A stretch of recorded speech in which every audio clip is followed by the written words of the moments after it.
Olá, hoje nós estamos com a atividade do Física Online, que é promovido pelo Departamento de Física da Universidade Regional do Cariri, pelo Laboratório de Ensino de Ciências da Universidade Federal do Maranhão e do Mestrado Nacional Profissional em Ensino de Física, Polo 31, também da Universidade Regional do Cariri.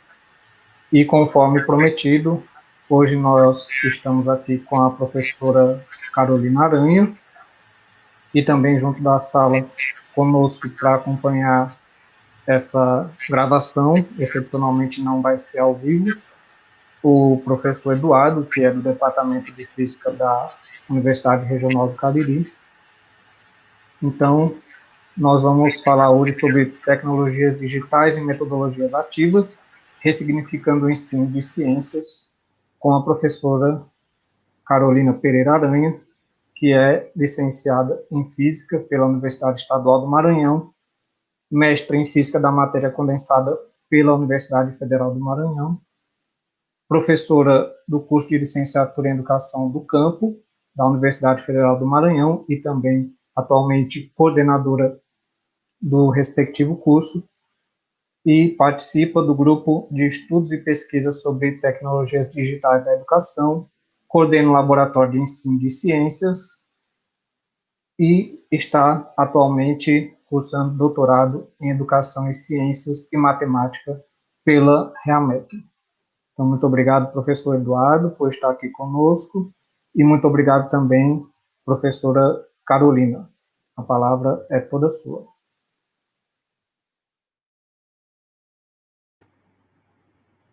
Boa tarde. Queria iniciar agradecendo a parceria do Departamento de Física da URCA e do Mestrado em Ensino de Física, do Polo 31, com o Laboratório de Ensino de Ciências, aqui na realização do Física Online. E agradecer também o convite para participar enquanto palestrante.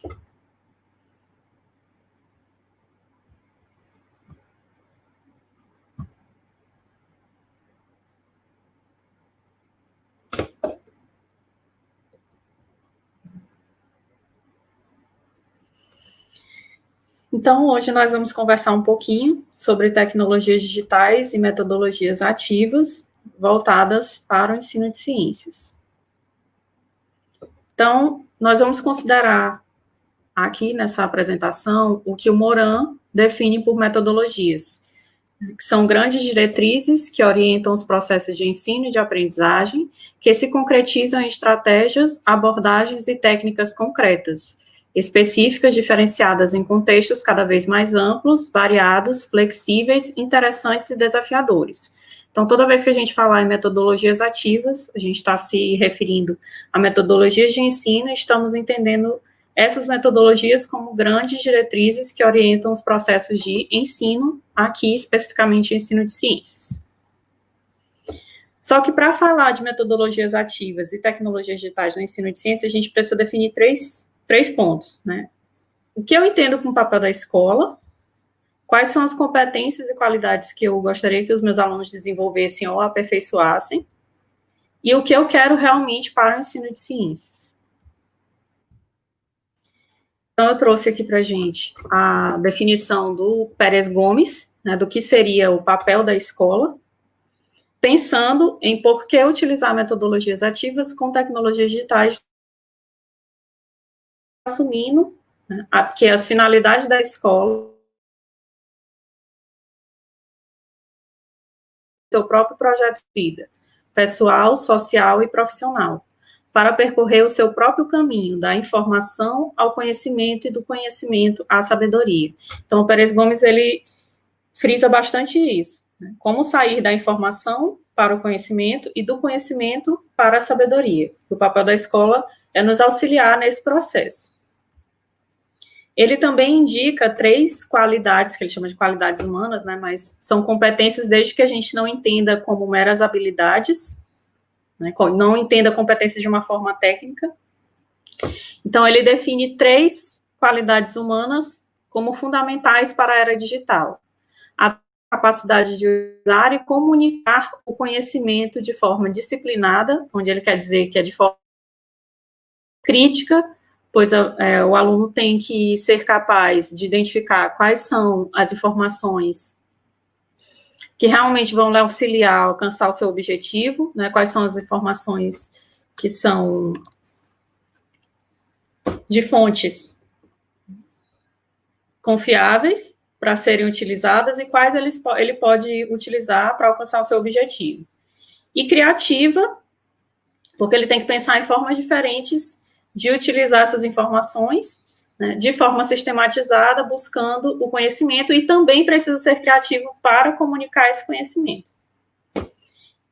A segunda competência que ele indica é a capacidade para viver e conviver democraticamente em grupos humanos cada vez mais heterogêneos na sociedade global. Então, nós precisamos aprender a viver em grupo, viver e produzir em grupo, né? Hoje em dia, as pesquisas, elas são feitas, científicas, elas são feitas em grupo, em grupos com universidades e professores e pesquisadores de locais totalmente diferentes. Ou seja, nós estamos trabalhando em grupos humanos cada vez mais heterogêneos, em uma sociedade global. E a última capacidade que ele indica é a capacidade de viver e atuar autonomamente e construir o próprio projeto de vida, que está ligado ao que ele define como finalidade para a escola. Lembrando que esse projeto de vida engloba o pessoal, o social e o profissional.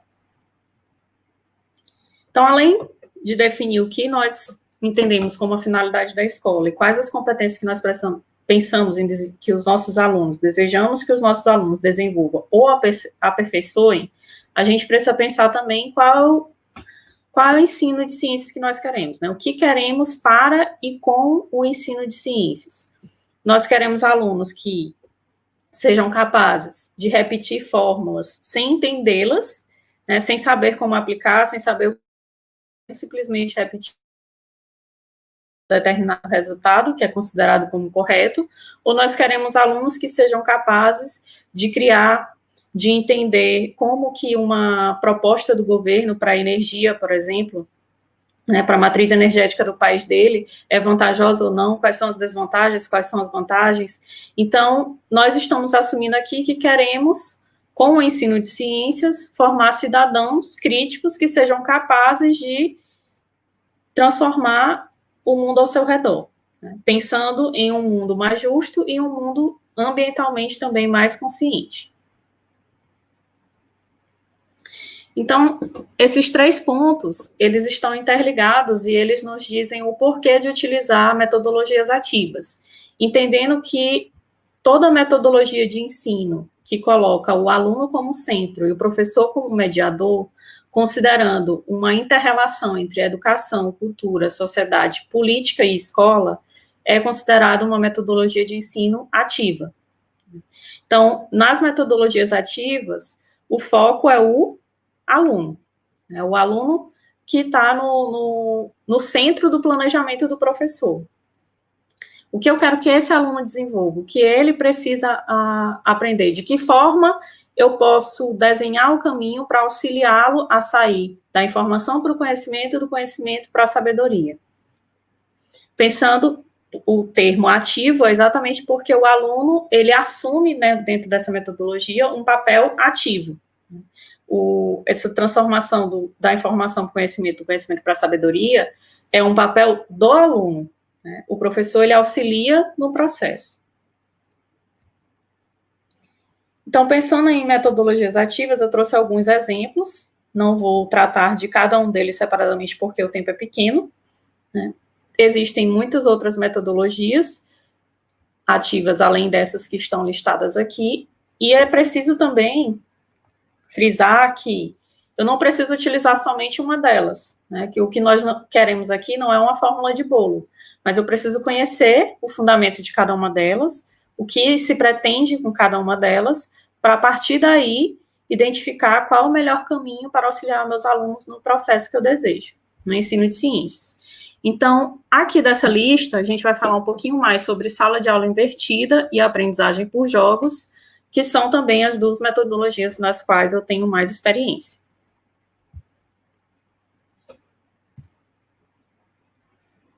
Então, o que seria a sala de aula invertida? Eu trouxe aqui o conceito do Bergman e do Sims, que são dos 2 pesquisadores, professores, né, que iniciaram a pesquisa sobre sala de aula invertida. Eles saíram de uma situação onde eles precisavam resolver um problema, que era principalmente a questão que os alunos moravam num local que, durante um tempo do ano, eles não tinham condições de ir à escola. Então, eles começaram a estudar uma forma de como trabalhar com esses alunos que não conseguiam ir até a escola. Daí surgiu a ideia da sala de aula invertida, e eles foram aprimorando esse processo, né? Então, eles saíram de uma forma bem básica da sala de aula invertida, e hoje eles trabalham com um processo bem mais complexo de sala de aula invertida, onde você tem alunos em vários níveis diferentes na mesma sala de aula, desenvolvendo atividades diferentes ao mesmo tempo, mediadas pelo professor ou professores. Então, no conceito deles, a sala de aula invertida é uma sala de aula, né, que agora é executado em casa e que tradicionalmente é feito como trabalho de casa. Então, basicamente, o conceito de sala de aula é executado em casa, que é quando o professor passa a informação para o aluno, e o que normalmente o aluno faria em casa, agora ele faz na escola, que é a atividade, né? O que nós estamos acostumados é o professor passa a informação na sala de aula e o dever vai para casa, e o aluno retorna, o professor corrige aquela atividade, passa mais informações, retorna a atividade para casa. Então, na sala de aula invertida, a gente inverte esses papéis. A informação fica para casa e a ação fica para a sala de aula. E aí ela não vai se resumir somente à resolução de exercícios. Então, aqui tem um exemplo do que poderia ser um planejamento para a sala de aula invertida.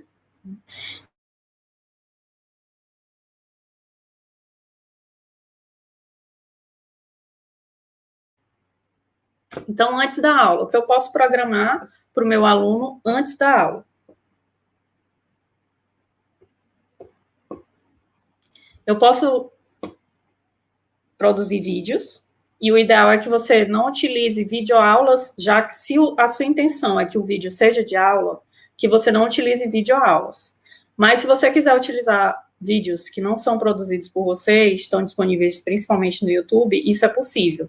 Só que quando se trata especificamente de videoaula, né, o indicado é que o professor produza a sua própria videoaula.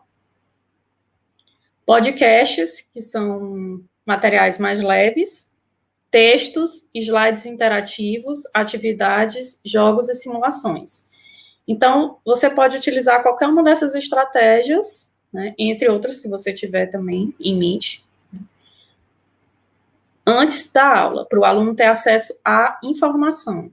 Durante a aula, você vai pensar em estratégias que permitam que o aluno assuma esse papel ativo, né, que ele desenvolva atividades em sala de aula com o professor.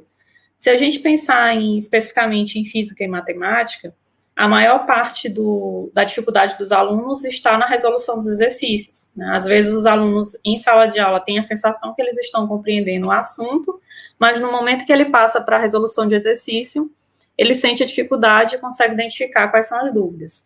Então, quando eu faço essa inversão aqui, né, deixo a informação para casa e trago a resolução de exercícios para a sala de aula, eu tenho um rendimento muito melhor do meu aluno, porque eu consigo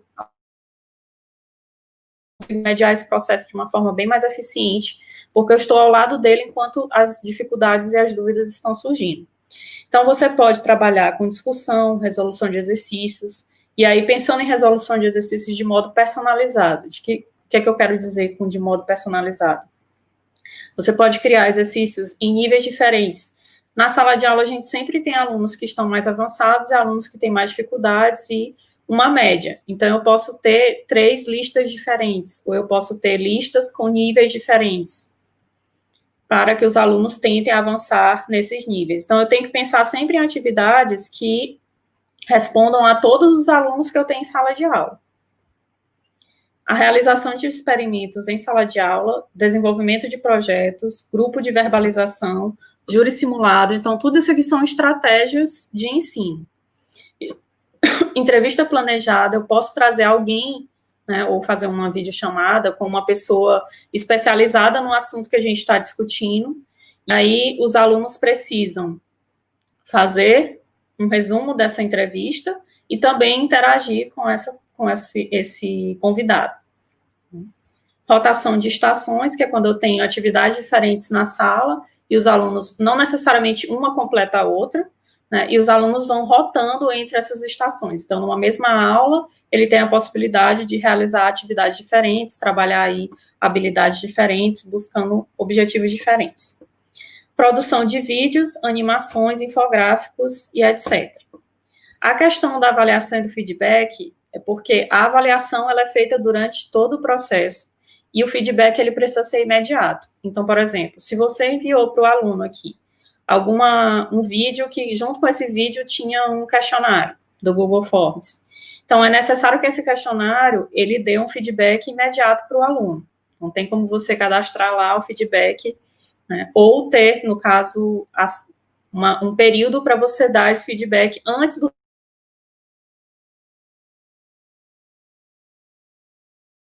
o ideal é que o feedback seja dado naquela mesma aula. Então, finalizou a aula, você dá o feedback para o aluno. E lembrando que a avaliação, ela não é só o final, ela não é só uma prova, ela não é só uma atividade, ela não é só o resultado do experimento, o relatório que ele vai entregar, o texto que ele vai escrever, mas sim um conjunto de atividades que ele vai desenvolver ao longo do processo. Então, aqui tem alguns motivos do porquê inverter a sala de aula, indicados pelo Bergman e Sims, que tem o nome do livro.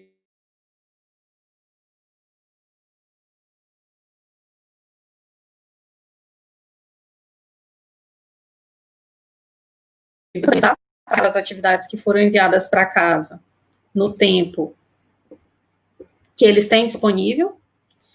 Ajuda os estudantes que enfrentam dificuldades, porque agora ele está com o professor no momento em que ele vai estar com dúvidas e enfrentando dificuldades, e não o contrário, né, que é geralmente em casa, longe do professor.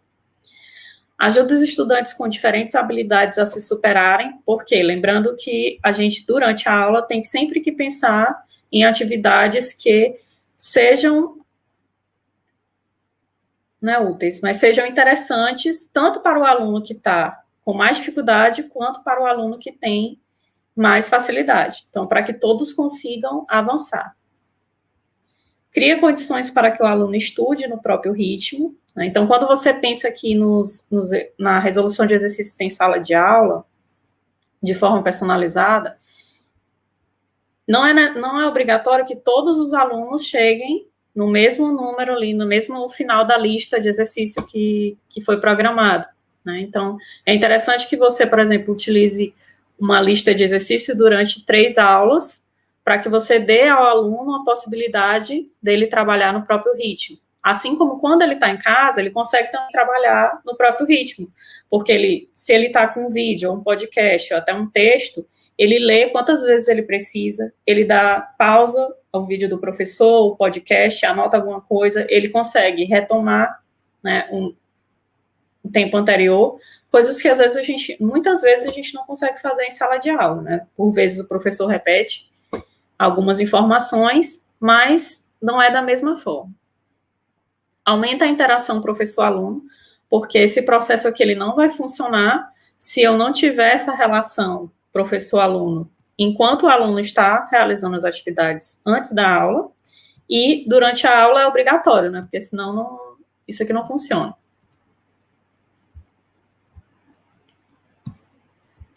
Aumenta a interação aluno-aluno, porque a gente vai buscar atividades em sala de aula também que trabalhem em grupo ou em dupla, né? Até no momento de resolver exercícios, né, cada aluno resolve o seu, mas pode ser em grupo, e aí eles conversam, um ajuda o outro com relação às dúvidas, e o professor media esse processo. Permite a verdadeira diferenciação, personalização, e aqui a gente já vai falando de níveis de sala de aula invertida, porque a gente pode sair do mais básico, onde o professor simplesmente dá uma atividade que seja um vídeo, que seja um texto ou um podcast antes da sala de aula, e na sala de aula fica só com resolução de exercícios, por exemplo. Então, esse é um dos níveis mais básicos da sala de aula invertida. Mas você pode seguir, né, e avançando, E aí esse processo vai ficando cada vez mais complexo, que no caso do Bergman e do Semes, eles chamam de aprendizagem para o domínio, e uma das características dessa aprendizagem é que eu tenho alunos de níveis diferentes, quando eu falo níveis diferentes, são anos diferentes, por exemplo, numa mesma sala eu tenho alunos do primeiro, do segundo e do terceiro ano do ensino médio. E aí eles estão estudando os conteúdos referentes a cada nível, mas no mesmo ambiente, né? Porque agora na sala de aula eu não tenho mais o professor passando informação, eu tenho um aluno atuando a partir da informação que ele recebeu anteriormente. E, por último, pode induzir a um programa de aprendizagem para o domínio, que seria essa forma mais complexa da sala de aula invertida. Então, você pode iniciar com o envio de vídeos, né, podcasts ou textos, e resolução de exercícios em sala de aula, e aumentando o grau de complexidade dessa sala de aula invertida. E quais seriam os principais desafios? Porque até agora eu só falei das coisas boas da sala de aula invertida. Então, o primeiro desafio são os próprios estudantes, né? Porque quando você modifica a forma de ensinar que ele está acostumado, tem uma certa resistência. Principalmente porque você não tem mais aquilo pronto, né? Você não entrega nada pronto para ele. Tudo ele vai ter que construir ao longo do processo. Então, é o primeiro choque. Mas é um choque inicial, porque depois que eles têm contato com a primeira atividade, que eles identificam, que eles conseguiram aprender mais e melhor dessa forma, então esse impacto ele some. Também temos os pais e a própria escola, né, porque nós estamos trabalhando de uma forma diferente, então às vezes os pais não entendem, confundem o fato de que o aluno está recebendo as informações em casa e fazendo atividades em sala de aula. Então, a pessoa que não entende o processo, não sabe quais são as concepções, o que está envolvido em assumir uma sala de aula invertida, ela pode chegar em uma sala de aula invertida e achar que o professor está enrolando os alunos, por exemplo. Né? E, além disso, além dos pais, né, da resistência dos pais, a gente tem que ter também o apoio da escola. Então, é um desafio porque nem sempre a escola apoia esse modelo pelos mesmos motivos, né? Por desconhecer, por não compreender quais são as potencialidades da metodologia e assim por diante. Até por sofrer, às vezes, resistência dos próprios pais faz com que a escola desista, por exemplo, de aceitar que o professor trabalhe de forma invertida. Lembrando também que não é obrigatório inverter todo o processo, né? O professor pode iniciar esse processo de forma períodos menores, né, em alguns conteúdos, não precisa trabalhar todos os conteúdos da forma invertida. Isso facilita o processo, né, aqui o entendimento com pais, escolas e estudantes. E o outro desafio é porque, trabalhando dessa forma, o professor precisa ter muito mais conhecimento da área, né, em que ele atua, ou seja, não vai bastar ele só trabalhar com o livro, texto, que a escola adota. Isso não vai ser suficiente, né? Ele vai ter um conhecimento muito mais amplo, ele vai precisar estar todo o tempo informando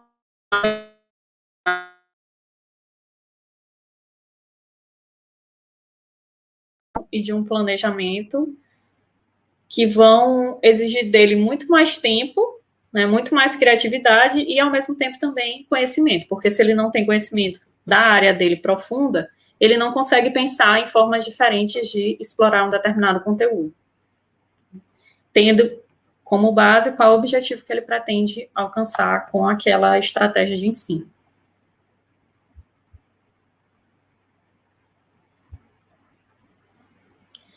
Na aprendizagem por jogos, que a gente já utiliza em matemática, em ensino de ciências, né, em algumas situações, tanto a aprendizagem por jogos, quanto a sala de aula invertida, e as outras metodologias ativas que eu citei aqui, e as demais que não estão citadas nessa apresentação, elas podem ser potencializadas pelas tecnologias digitais. Então, não é que elas não existam sem as tecnologias digitais, ou que elas não possam ser desenvolvidas sem as tecnologias digitais, mas sim que as tecnologias digitais têm a capacidade de potencializar essas metodologias. Então, quando a gente pensa em aprendizagem por jogos, esses jogos podem ser o que a gente já utiliza, de tabuleiro, jogos que o próprio professor criou, né, alguns jogos sérios. Então, é o uso do jogo em sala de aula para abordar um determinado conteúdo. E aí, no caso, usando tecnologias digitais, a ideia é que esse jogo seja um jogo digital, preferencialmente que funcione num smartphone. Então, aqui eu trouxe um exemplo, não trouxe como na metodologia da sala de aula invertida, tanto a parte de fundamentos, né, mas eu trouxe um exemplo do que seria uma aprendizagem por jogos, pensando no aluno como um papel ativo. Então, quando eu atuei no primeiro ano do ensino médio, eu havia finalizado o conteúdo de mecânica e iniciar a parte de energia. Nós tínhamos vindo de um momento um pouco até maçante, então eu queria modificar também, né, um pouco a relação em sala de aula. Então, pensando na época, o jogo que estava em alta era o Angry Birds. Então, eu queria focar em energia potencial gravitacional e energia potencial elástica e energia cinética. Então, ainda não havia discutido com eles todos o desafio do Angry Birds, que eles precisariam utilizar o joguinho para abordar o conteúdo, né, que seria uma introdução às energias. Então, no desafio, eles trabalharam com o Angry Birds Rio e com o Angry Birds Space. Eles tinham, no primeiro momento do desafio, que ganhar a primeira fase, né, passar da primeira fase utilizando só um porquinho. Porque eles têm a possibilidade de... Eles recebiam 3, né, para lançar e quebrar o que precisava ser quebrado, destruir a construção que estava lá. Então, a primeira parte do desafio era essa, vencer a primeira fase do jogo, tanto no Rio quanto no Space, usando só uma das chances que eles tinham. Uma das 3 chances que eles tinham. Após isso, eles tinham que fazer a leitura do livro, do capítulo do livro que tratava de energia e explicava que era energia cinética, energia potencial elástica e energia potencial gravitacional. Tinham que marcar os pontos principais, fazer um resumo e um esquema. A partir daí, eles tinham algumas perguntas para responder. Nas duas situações, tanto no Space quanto no Rio, eles precisavam indicar aonde tinha energia potencial elástica, energia potencial gravitacional e energia cinética. Eu indiquei 3 pontos, o A, o B e o C, no caso do Angry Birds Rio. E no Space não dá para ver aqui, mas também tinham 3 pontos. Então, mesmo com a leitura do livro, né, do conteúdo, eles conseguiam identificar que aqui, quando eles puxavam, né, o estilingue, a borracha do estilingue, eles tinham energia potencial elástica, eles conseguiam identificar onde eles tinham energia cinética, mas eles não conseguiam identificar a energia potencial gravitacional no Rio, eles só conseguiam identificar no Space, o que foi muito bom, porque tirou algumas dúvidas, né, que geralmente surgem quando a gente trabalha esse conteúdo em sala de aula e que já foram sanadas nesse primeiro momento. E o joguinho, ele também serviu para a gente discutir algumas outras questões ao longo da abordagem desse conteúdo, né, e toda vez que eles tinham alguma dúvida, quando eu resgatava o jogo, ficava bem mais fácil de compreender e de sanar as dúvidas que apareciam.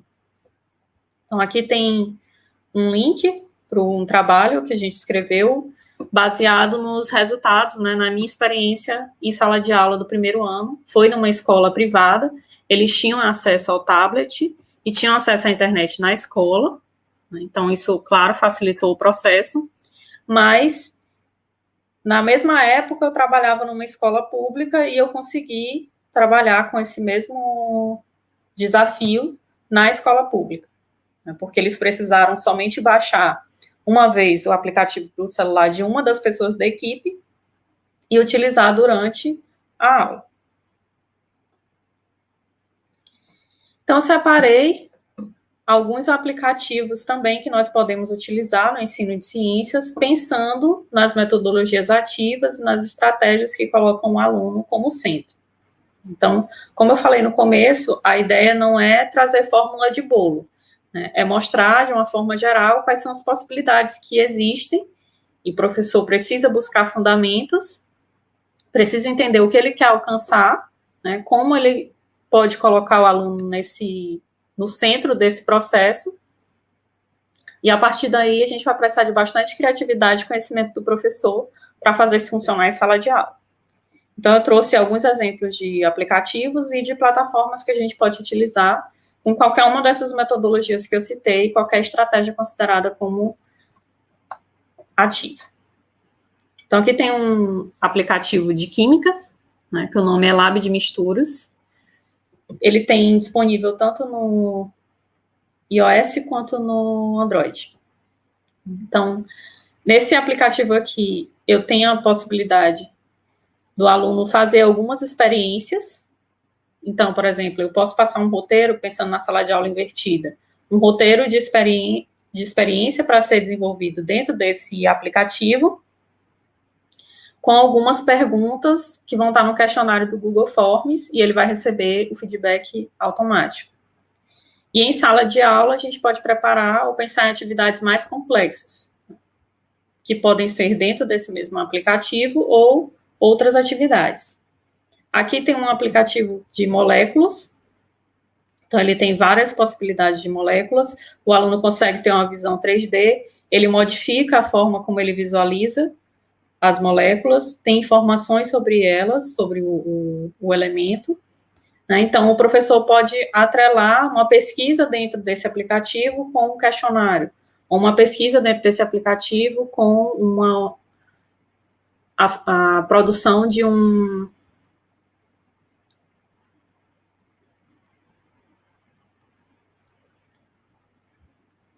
esquema, quase não sai, a produção de um esquema pelo aluno, né? Lembrando que a gente precisa dar o feedback automático, o mais rápido possível. Aqui é um exemplo de aplicativo para biologia. Ele é um aplicativo bem visual, específico para trazer a anatomia do corpo humano. Ele é muito intuitivo e simples.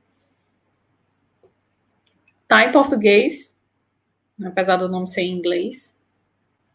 E assim como muitos outros, ele tem algumas propagandas, né? Mas basta fechar.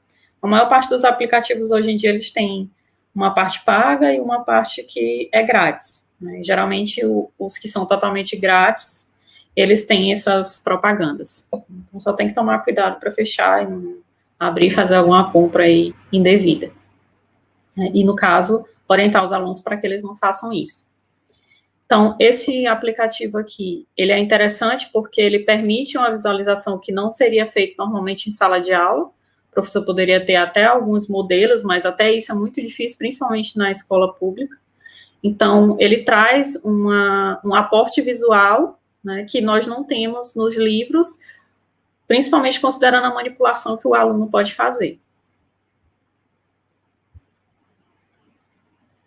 Aqui ainda para o ensino de biologia, mas esse aplicativo é específico para células, né? Ele traz o mesmo nível de interação desse que trata do corpo humano, mas com mais informações específicas de cada componente da célula.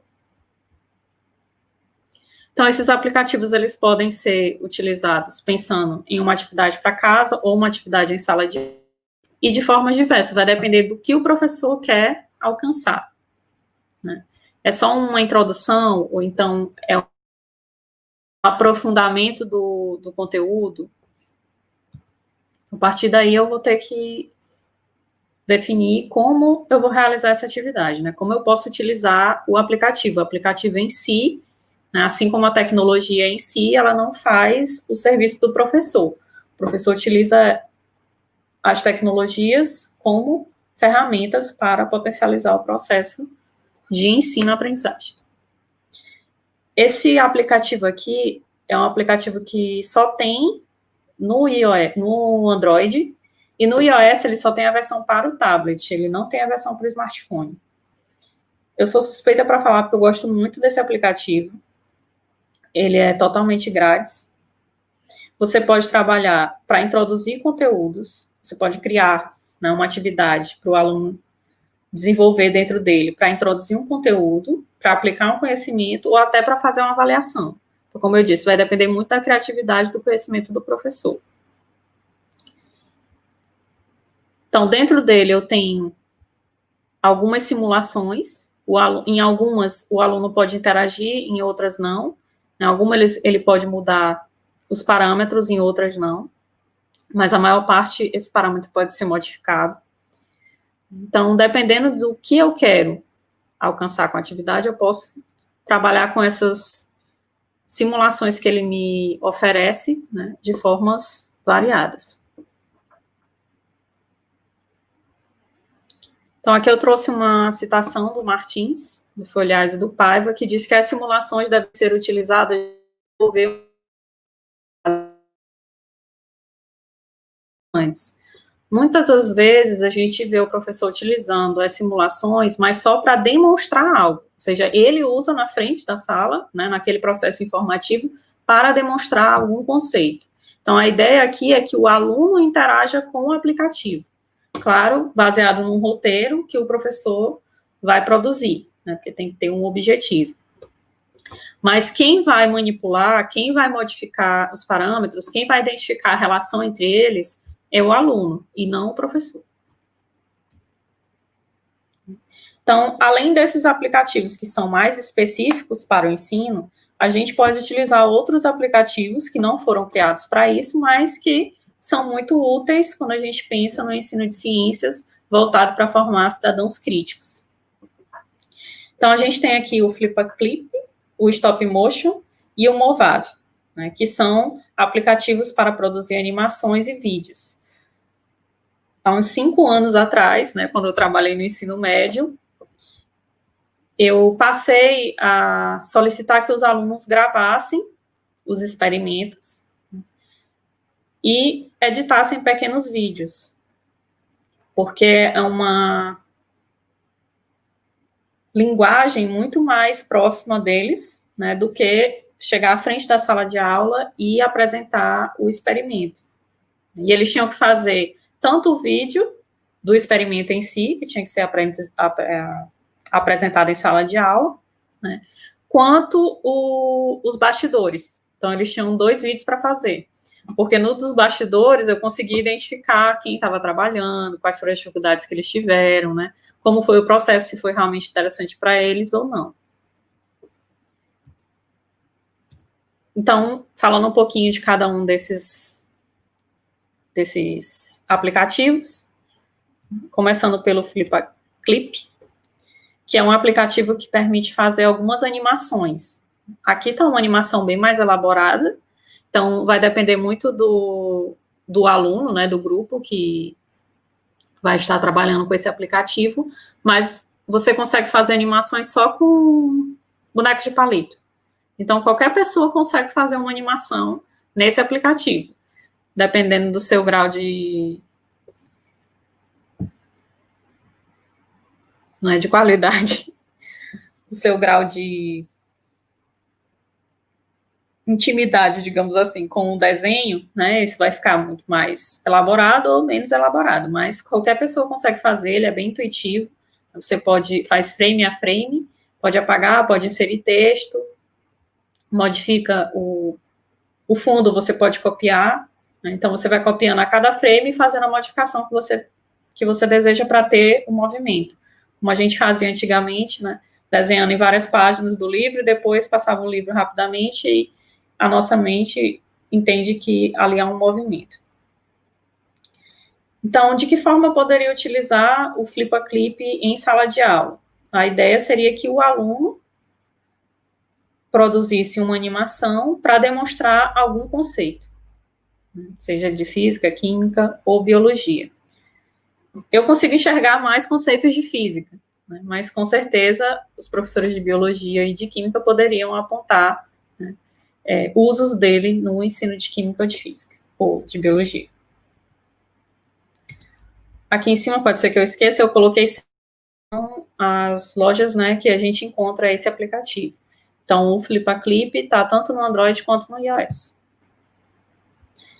O estúdio Stop Motion, a experiência que eu tenho também com ele é bem interessante, né? Você pode trazer todo o histórico do Stop Motion, pode passar alguns filmes para os alunos assistirem em casa, que foram produzidos dessa forma, produzir alguma animação bem pequenininha para eles entenderem como funciona, né? E, por exemplo, algum experimento pode ser gravado em Stop Motion.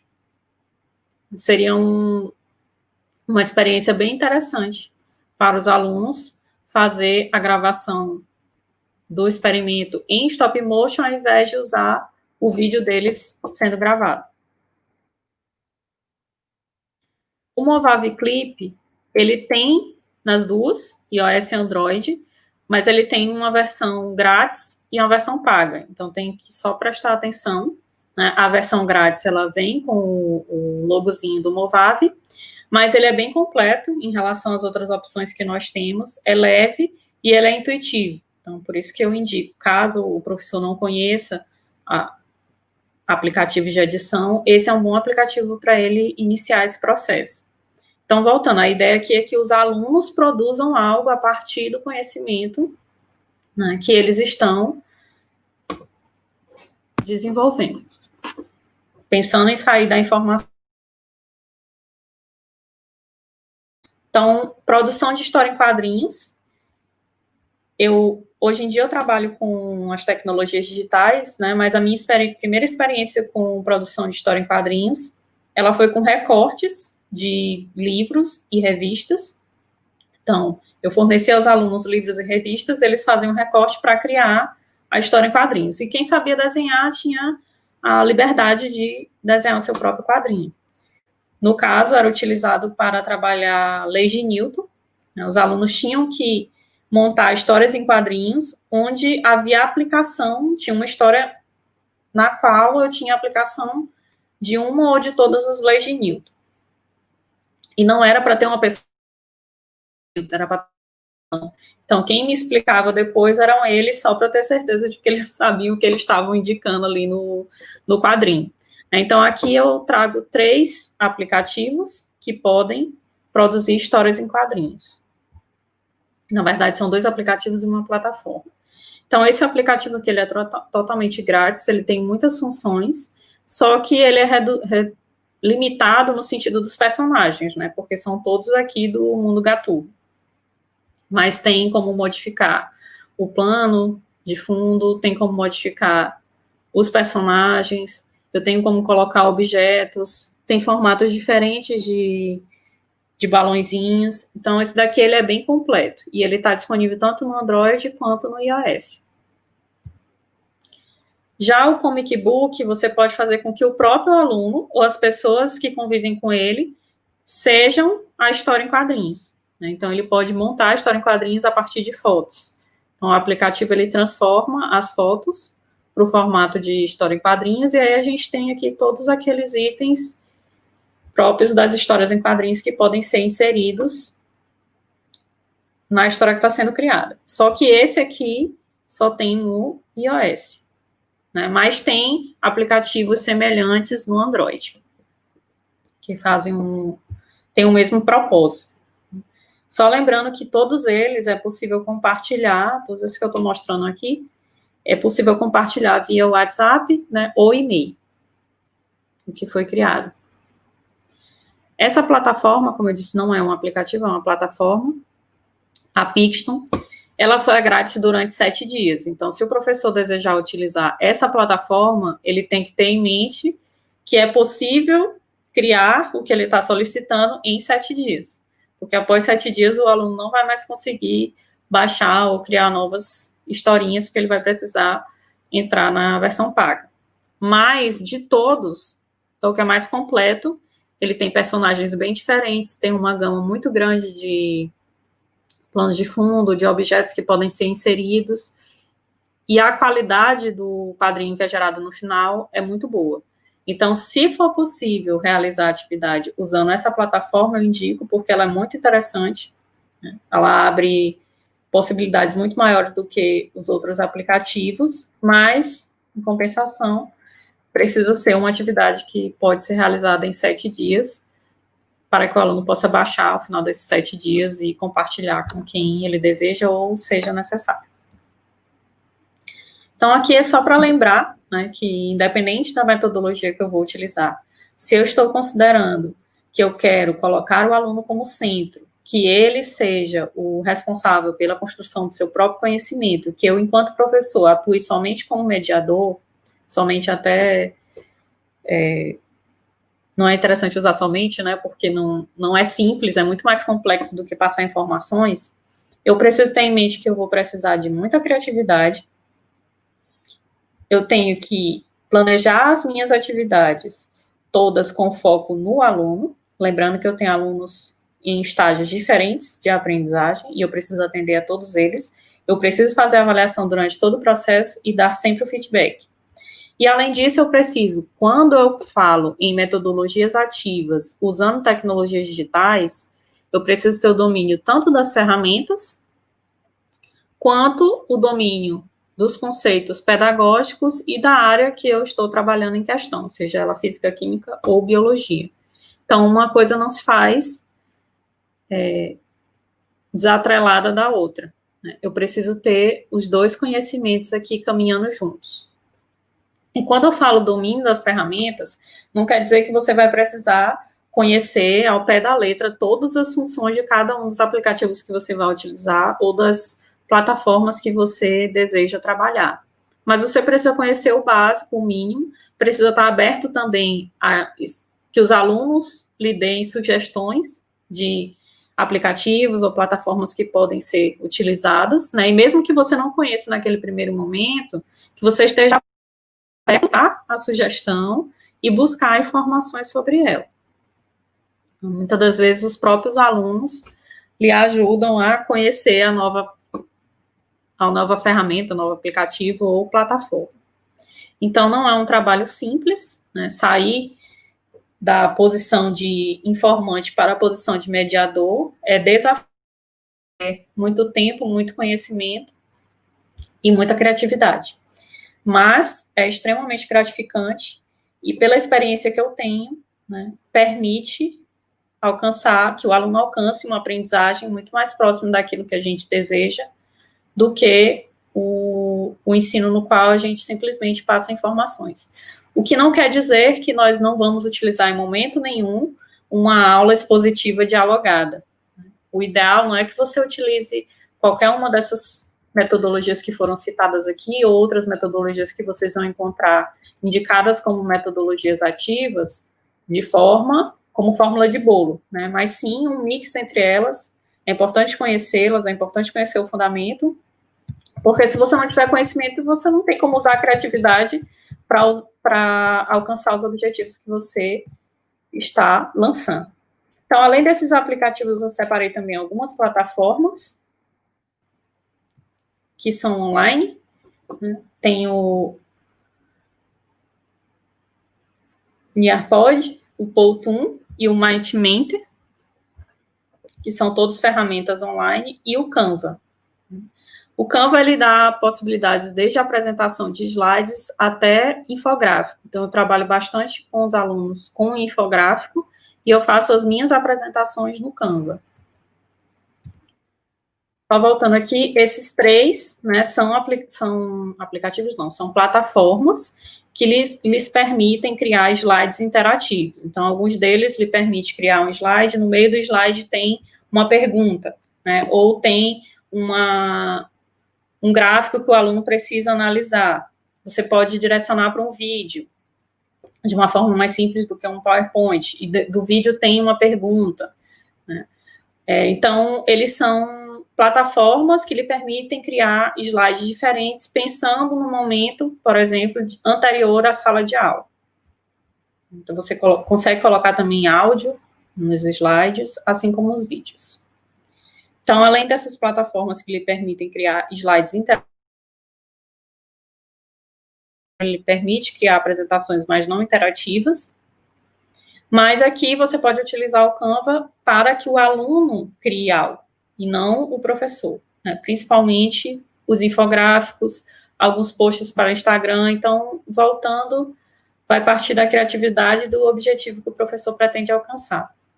Então, além dessas plataformas, nós temos também a Google Education, né, que eu tenho o Google Sala de Aula, o Google Docs, o Google Slides, hoje em dia o Meet, que está sendo utilizado, o Formulários, que eu utilizo bastante, e pensando aqui na metodologia ativa e no feedback, né, necessário para os alunos, é uma ferramenta muito interessante. E todas elas, o conjunto, na verdade, do Google Education, né, eu indico utilizar porque permite colaboração. Então, a gente pensando no trabalho em grupo, num real trabalho em grupo, né, as ferramentas do Google Education nos permitem essa colaboração. Ela auxilia no ensino híbrido. São todas gratuitas, né, diferente das outras que tem sempre uma versão paga. Todas as ferramentas são gratuitas. Elas são intuitivas, muitas delas porque parecem com outros que nós já utilizamos, mas são bem simples, são leves, ou seja, mesmo com uma internet que não seja muito potente, você consegue utilizar. Você tem a versão mobile, porque algumas plataformas que são online, elas não têm a versão mobile, ou a versão mobile é muito reduzida, muito limitada. Então, aqui nesse caso, a versão mobile dessas plataformas ou aplicativos, elas são bem completas e continuam sendo grátis. Então, isso é uma vantagem do Google Education. Assim como o fato de você poder utilizar offline. Então, por exemplo, o Google Docs, o Google Slides, você consegue editar de modo offline e depois, quando você tem acesso à internet, você atualiza e a outra pessoa que está compartilhando o documento com você tem acesso a essas atualizações. Então, o tempo já mais do que estourou, eu não vou me aprofundar tanto aqui na plataforma do Google Education, dar uma palestra só com ela. Eu espero que tenha sido possível tirar algumas dúvidas, esclarecer alguns pontos do que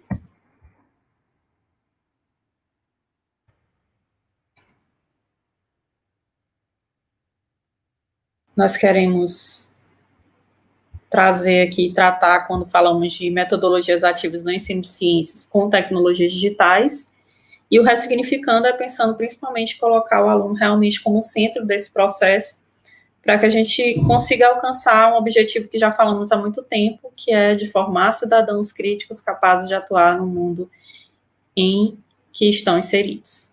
Então, aqui tem as referências dos slides, agradeço mais uma vez ao convite e a participação de todos.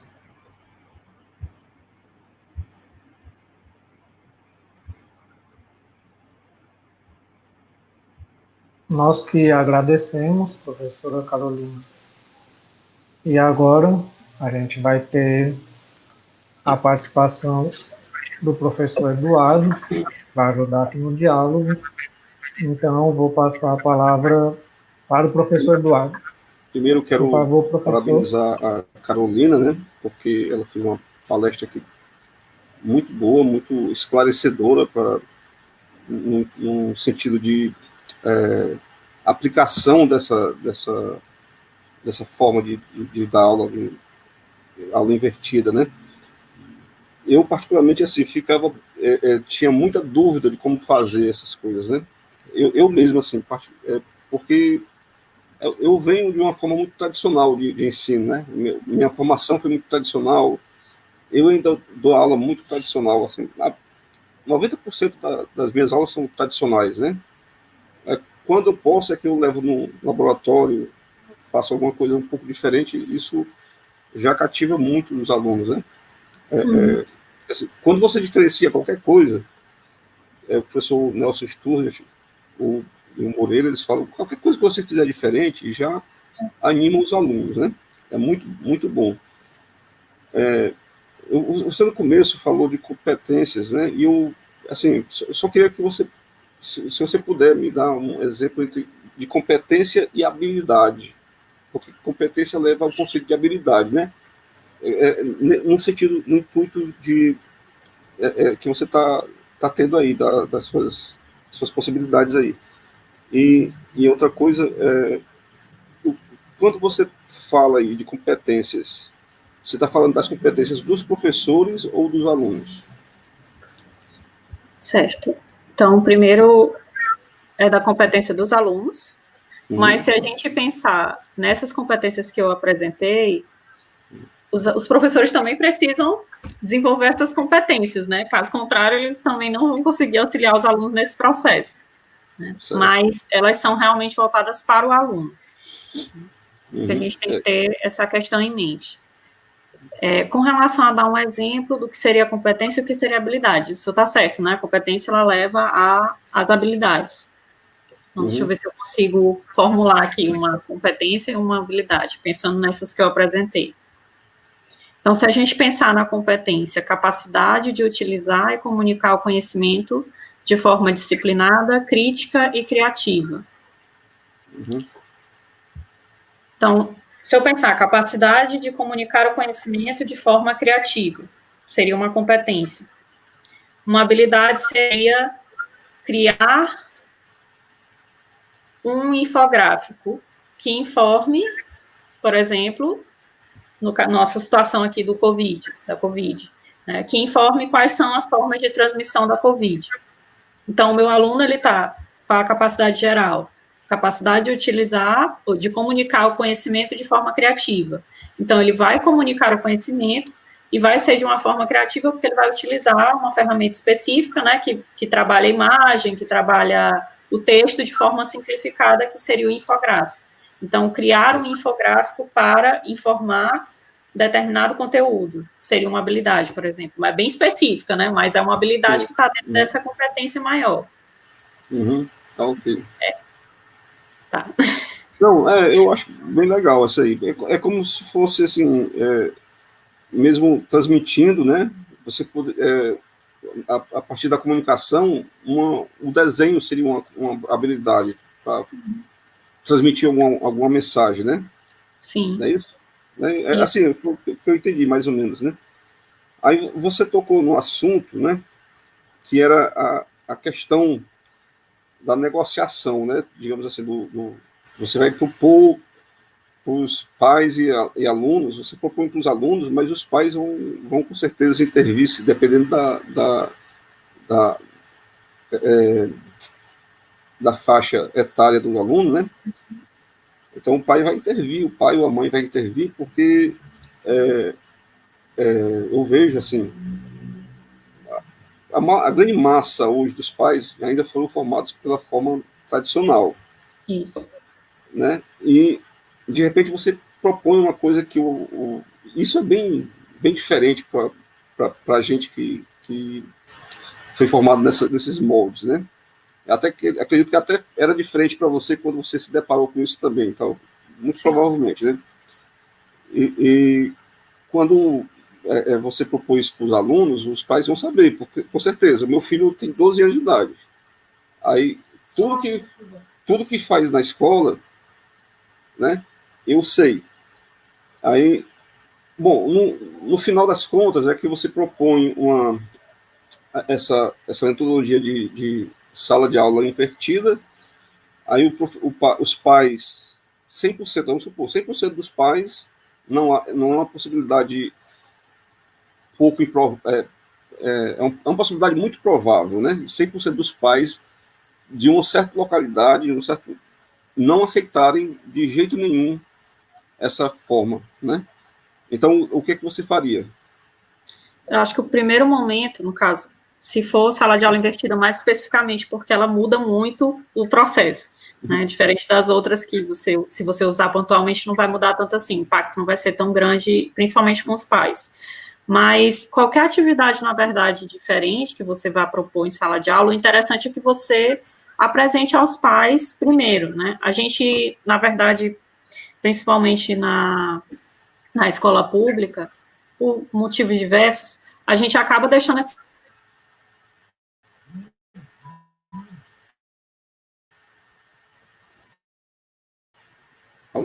essa aproximação entre escola e pais, que entre a aproximação professor e pai também, ela é muito importante. Então, por exemplo, quando você vai desenvolver um tipo de metodologia diferente como essa, o ideal é que você traga os pais também para conversarem, né? Se não é possível, pelo menos um vídeo explicativo, né, sobre o que é, o porquê que você vai utilizar, como é que funciona. É o primeiro processo, acho que antes de iniciar a aplicação em sala de aula, porque isso já vai evitar bastante problemas. Um exemplo que, mesmo assim, os desafios vão acontecer é de uma escola que tem em São Paulo, que aconteceu agora, recentemente.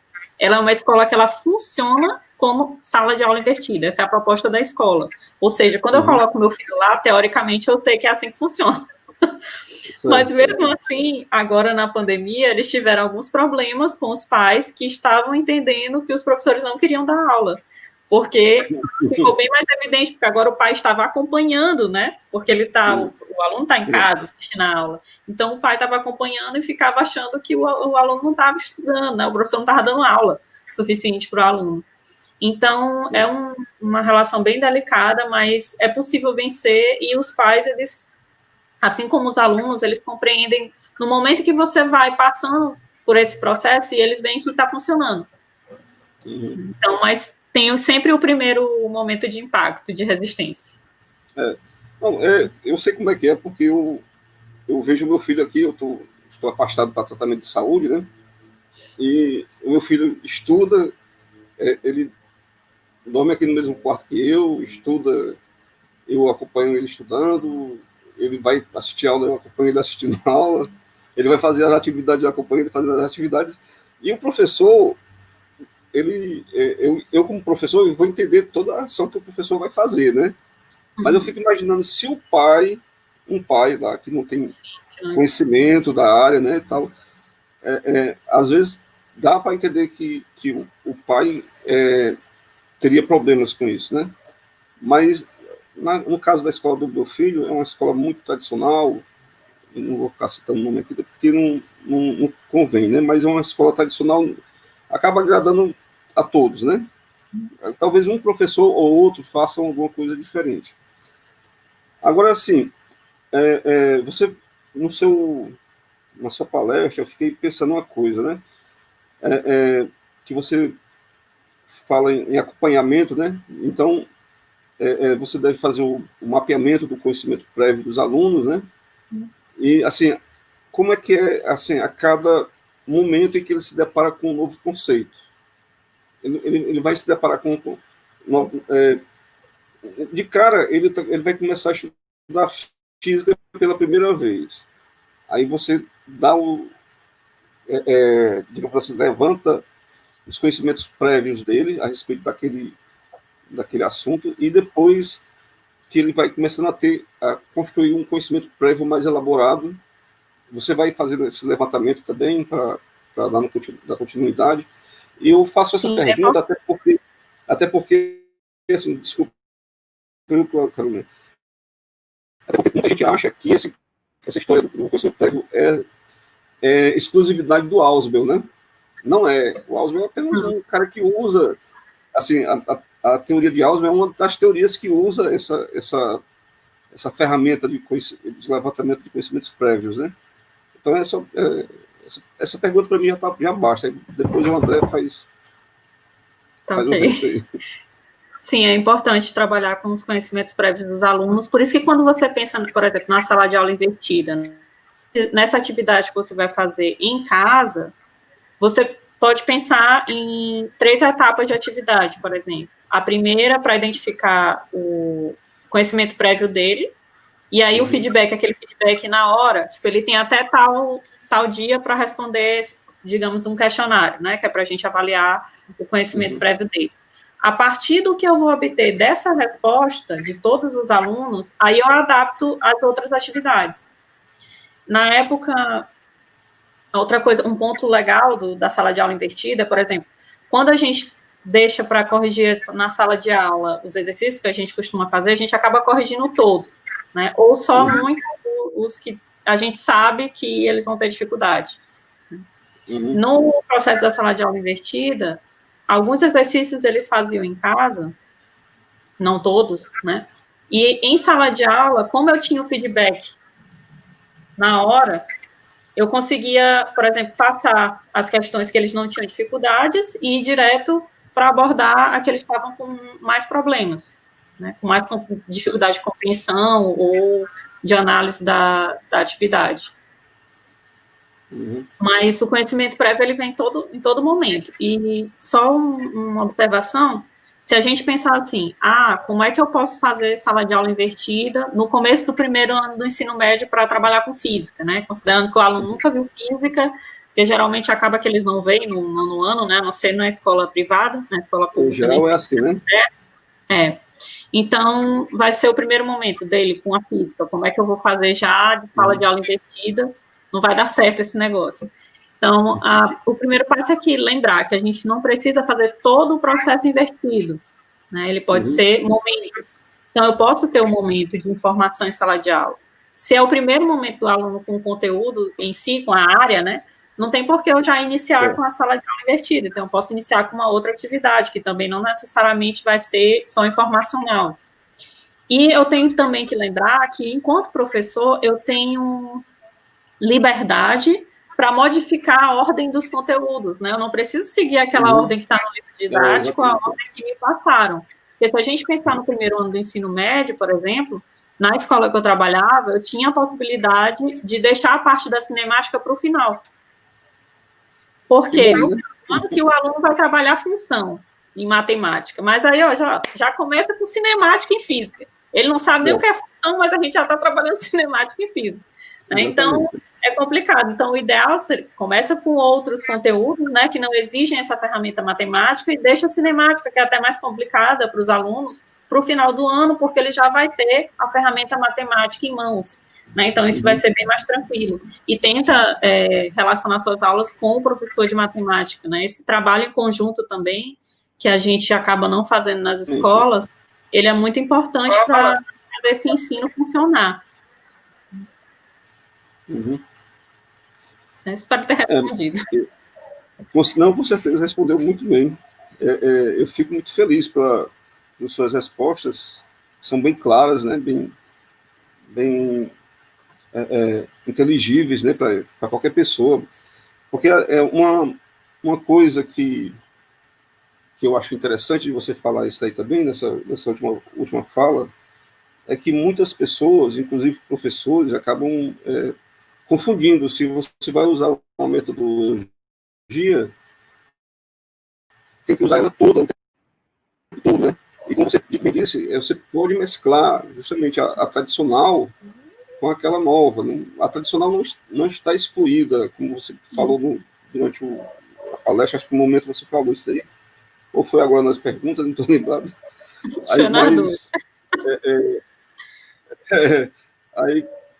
Mas assim, você tem toda a liberdade de usar uma metodologia, usar outra. Você não pode ficar fazendo uma salada muito grande, né? Se você vai usar uma metodologia ou duas, não pode ficar misturando todas as metodologias também, porque acaba confundindo talvez os alunos, né? E você acaba, eu acho que o professor também acaba se confundindo também, né? O principal é que o professor tem que conhecer, né? E aí não significa conhecer também e aplicar, não significa dizer que ele tem que aplicar ao pé da letra, né? Ele pode fazer modificações também naquela proposta. E além disso,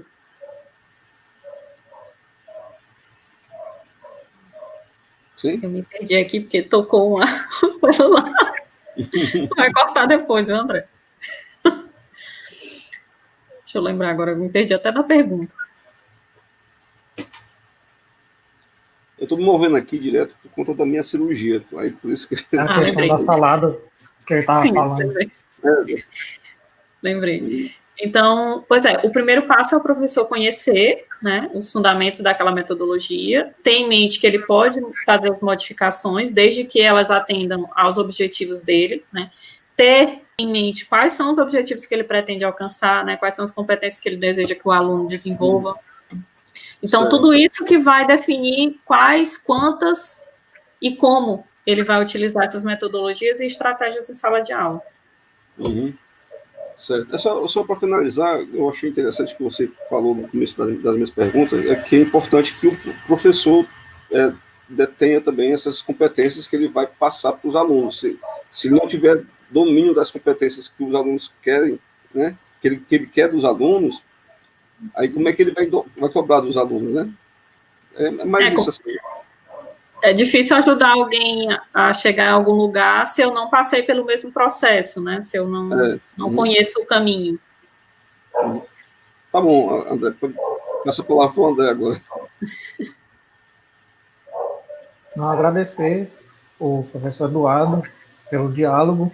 Não quer dizer que finalizou a sua participação, professor Eduardo, você ainda pode dialogar mais conosco, né? E parabenizar também a exposição da professora Carolina, como eu disse, nós que agradecemos, né, pela exposição, e acredito que esse vídeo vai ajudar bastante a quem está ministrando aula no ensino básico, né?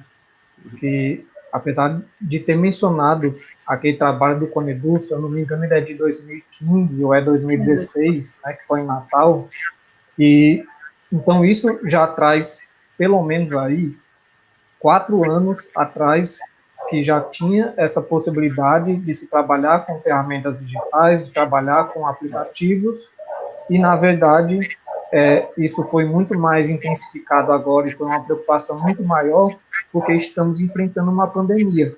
Mas isso é uma preocupação que na verdade não é de hoje, né?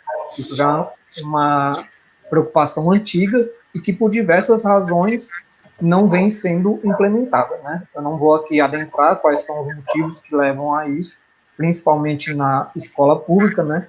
Mas o fato é que agora ficou mais evidente a necessidade que a educação tem de utilizar desses elementos digitais, dessas ferramentas que são diversas, plurais, para diversas finalidades.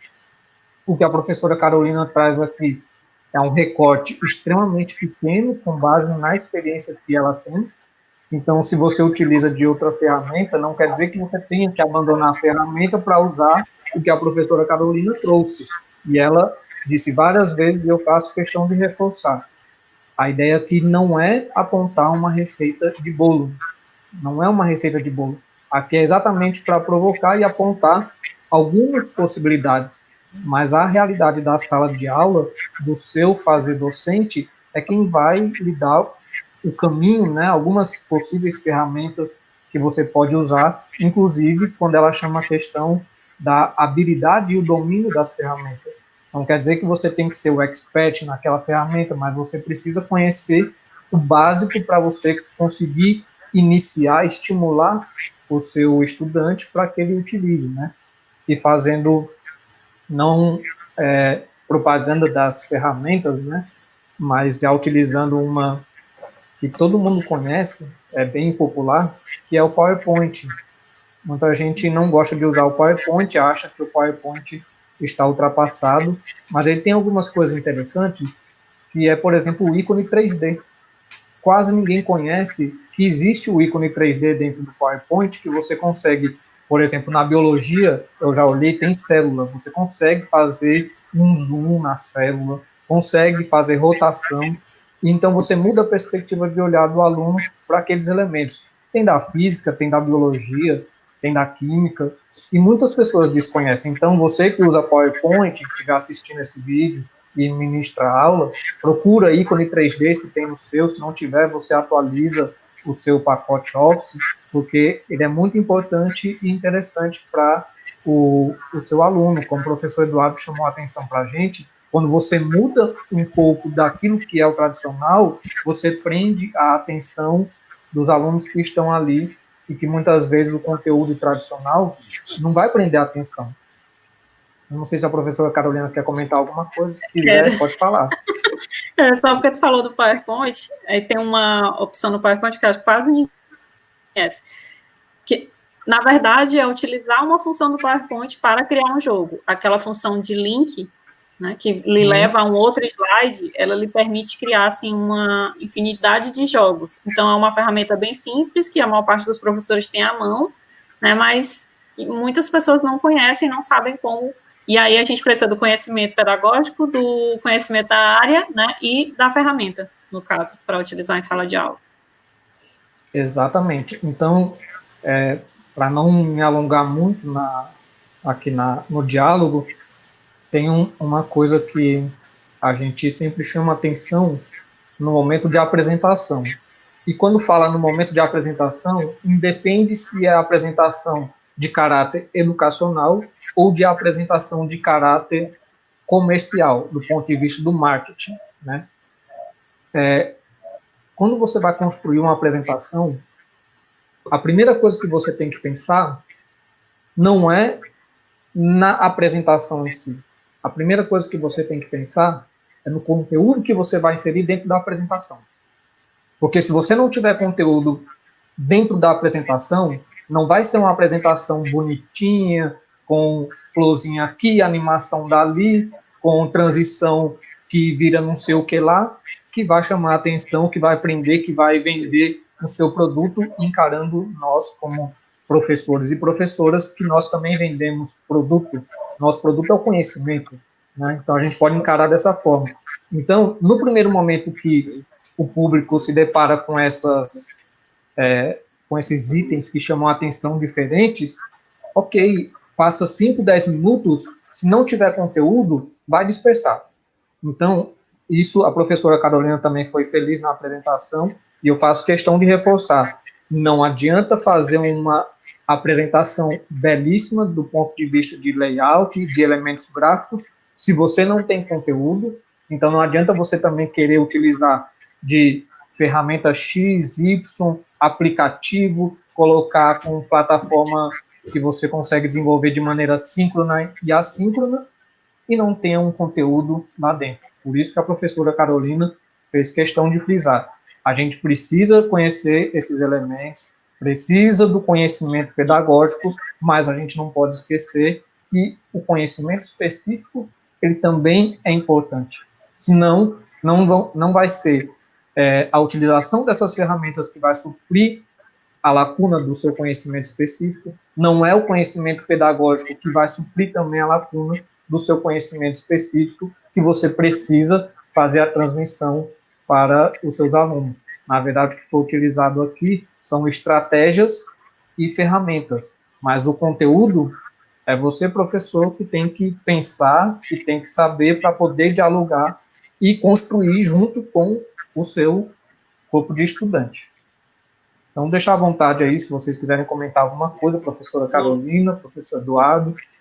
André, só em cima do que você falou, né, e também do que a Carolina falou, é que, assim, é um momento em que o professor pode botar em prática aquela questão da negociação, né?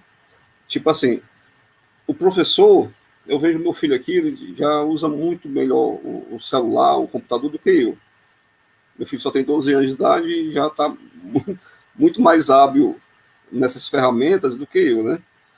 Então, o Vladimir, que está entrando agora aqui, ele já está hábil em usar várias coisas do celular. E ferramentas como jogos, como é divulgado bastante pelo professor Nelson Student, né? Que é uma coisa possível dentro do que a Carolina falou, que ele defende muito a gamificação, né, do ensino, uma ferramenta como sendo um jogo, né, tipo Angry Bird, né, como você apresentou aí, os alunos já devem estar dominando muito melhor do que a gente, né? Então, é o momento de você negociar com eles esse papel aí. Você não sabe usar muito bem, eu mesmo eu brinco, mas não sei usar melhor do que o meu filho, né? Porque, assim, do que as crianças da idade dele. Então, é um momento mais do que propício para fazer essa negociação, nesse sentido. Mas que a pessoa, concordo plenamente que a pessoa tem que ter domínio do conteúdo a ser ensinado, mas a ferramenta, às vezes, ele pode negociar com os alunos, né? Era só isso mesmo, assim, que eu queria comentar. E, assim, finalizar, não sei se vocês já querem finalizar, porque, para mim, eu quero agradecer a Carolina pela apresentação em nome da Universidade Regional do Cariri, do Departamento de Física da Universidade Regional do Cariri, né? Em nome do Augusto também, que é chefe do departamento, em nome do mestrado, do professor Cláudio, né? E que a apresentação dela foi fantástica e infelizmente não deu certo no dia, mas está agora, né? Só isso, né? Obrigada. Obrigada, professor, também, pela participação.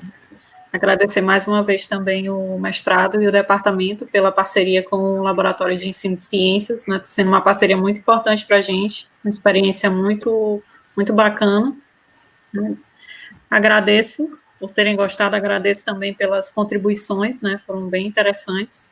E como eu disse, a gente podia ficar aqui por horas e horas, tentei bastante manter aqui o tempo, passei um pouquinho, mas é só um pouquinho.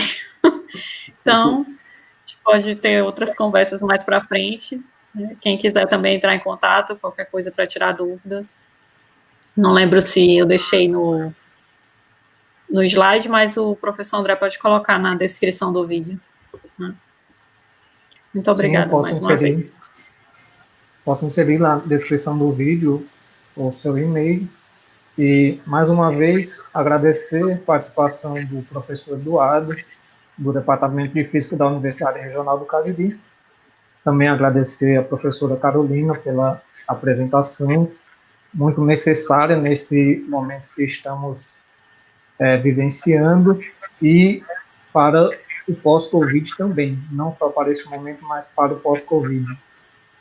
E antes de finalizar, de fato, você que está assistindo nesse momento o vídeo aqui no YouTube, conhece, tem algum parente que é professor, professora, compartilha esse vídeo com eles. Eu não sou de ficar pedindo compartilhamento de vídeo, mas esse se faz necessário exatamente pela provocação, pelo estímulo que a professora Carolina traz aqui, que é possível a gente modificar a nossa forma de ensinar, e que muitas vezes não está atrelada à necessidade de mudança de cima para baixo, ou seja, mudança vinda do governo, e muito menos de grandes investimentos. Na verdade, muitas vezes o que falta é mudança de postura da nossa parte. Então, compartilha, divulguem para que a gente possa, de fato, fazer uma mudança mais expressiva no nosso ensino, em especial no ensino de ciências, que é o que foi tratado aqui, na utilização das tecnologias, das metodologias ativas. Então, compartilhem para que as pessoas consigam esse conhecimento, não que seja para utilizar das ferramentas apontadas aqui, mas para utilizar, inclusive, outras que não foram citadas. Tá? Então, eu vou deixar somente a professora Carolina agora na tela, mais uma vez agradecer, e a fala final, como a gente sempre faz aqui no canal, professora Carolina, é de quem apresenta. Então, eu vou passar a palavra para você, e você vai ficar em tela cheia, você tem a palavra final. Muito obrigado.